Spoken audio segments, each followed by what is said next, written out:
आयोजकांशी जी बैठक झालेली आहे, ह्या मोर्चाचे जे आयोजक आहेत त्यांच्यासोबत झालेल्या बैठकीमध्ये त्यांचा रूट आता फायनल ऑलमोस्ट होत आलेला आहे आणि ह्या रूटवर हा जो काही फायनल रूट होईल, ह्या रूटवर कंप्लीटली आमचा पोलीस बंदोबस्त तैनात असेल आहे.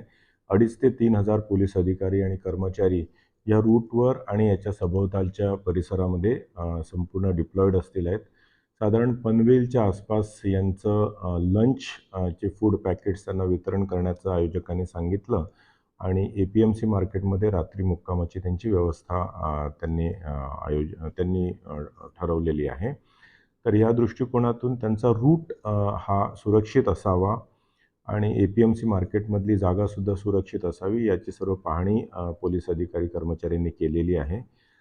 जसा तो मोर्चाला एक सुरक्षित पद्धतीने पनवेल आणि वाशीपर्यंत APMC मार्केटपर्यंत नेण्याची जबाबदारी आहे, तसंच नवी मुंबईतील इतर नागरिक जे आहेत त्यांनाही इनकन्व्हिनियन्स होऊ नये यासाठी सुद्धा पोलिसांनी खबरदारी घेतलेली आहे आणि बरेचसे वाहतूकदार हे मुंबई ते पुणे किंवा पुणे ते मुंबई हायवेवरून एक्सप्रेसवेवरून वाहतूक करणार आहे, तर त्यांनाही इनकन्व्हिनियन्स होऊ नये या दृष्टिकोनातून आयोजकांसोबत बसून पोलिसांनी याचं नियोजन केलेलं आहे.